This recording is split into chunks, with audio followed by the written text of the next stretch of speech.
Anemia. Concepto y clasificación. Se considera que hay anemia cuando existe un descenso de la masa eritrocitaria, que resulta insuficiente para aportar el oxígeno necesario a las células.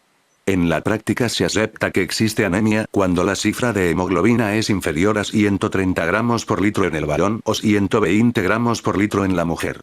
En determinadas circunstancias como la insuficiencia cardíaca congestiva, esplenomegalia masiva, mieloma múltiple, macroglobulinemia, gestación, se aprecia un aumento del volumen plasmático que puede originar una pseudoanemia dilucional.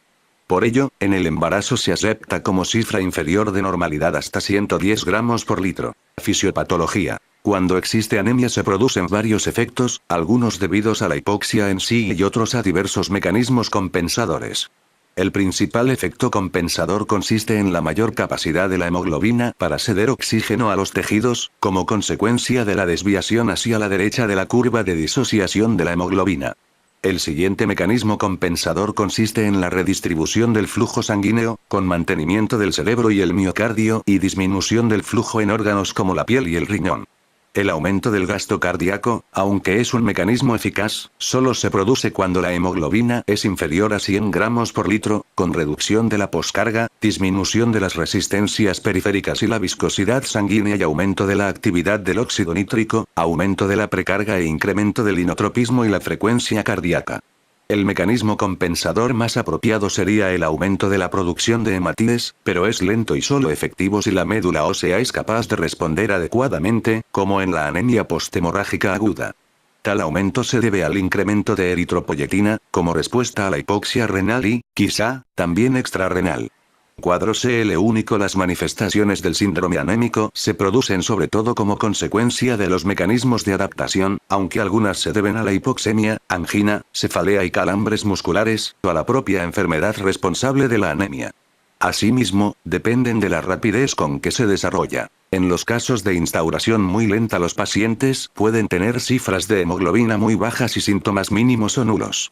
Otros factores que determinan la clínica de la anemia son la edad y el estado de salud previo del enfermo. El síntoma más frecuente es la astenia progresiva. Son frecuentes el cambio de humor con irritabilidad y la disminución de la libido. Los enfermos pueden referir falta de concentración y de memoria para hechos recientes. Por la noche pueden presentar insomnio, lo que aumenta más la sensación de cansancio. Otras manifestaciones son las palpitaciones o el dolor anginoso, que suele coincidir con una enfermedad coronaria previa. En casos de anemia intensa pueden aparecer signos de insuficiencia cardíaca congestiva, en especial si ya había trastornos cardíacos.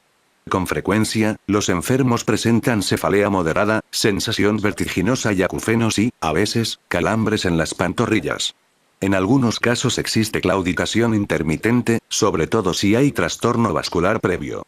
La vasoconstricción cutánea puede provocar intolerancia al frío. El riesgo de parto pretérmino se duplica y, si la anemia es ferropénica, aumenta en 5 veces. El dato fundamental de la exploración física es la palidez, que se debe a la vasoconstricción cutánea y a la disminución de la concentración de hemoglobina. Varía notablemente de unos individuos a otros, según el color y el grosor de la piel. Por ello es más recomendable valorarla en las mucosas que en la piel. El color del lecho ungueal ofrece información fiable siempre que no existan anomalías en las unas o shock. A veces puede auscultarse un soplo sistólico, de grado 3 de 4, en el ápex o en el foco pulmonar, no irradiado y que desaparece al corregir la anemia. En anemias graves se ha descrito retinopatía anémica, consistente en hemorragias y exudados. Clasificación. Las anemias pueden clasificarse según distintos aspectos, aunque las clasificaciones más empleadas se refieren a la etiopatogenia y a los índices eritrocitarios. En la clasificación las anemias se dividen en dos grandes grupos: regenerativas y arregenerativas.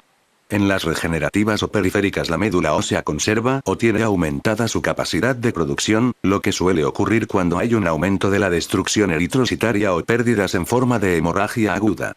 Las arregenerativas o centrales se caracterizan porque la médula ósea es incapaz de mantener la producción eritrocitaria de forma adecuada, ya sea por defecto de la propia médula o por falta de los factores necesarios. Algunas entidades son difícilmente clasificables en alguno de los grupos descritos. Tal sería el caso de la hemoglobinuria paroxística nocturna, en la que ocurren una anemia hemolítica por defecto de la membrana y una alteración de la célula madre. La clasificación de las anemias según los índices eritrocitarios considera 3 grupos según los valores de volumen corpuscular medio. En la práctica, conocer si la anemia es microcítica, o hipocrómica, macrocítica o normocítica ayuda a dirigir las exploraciones complementarias.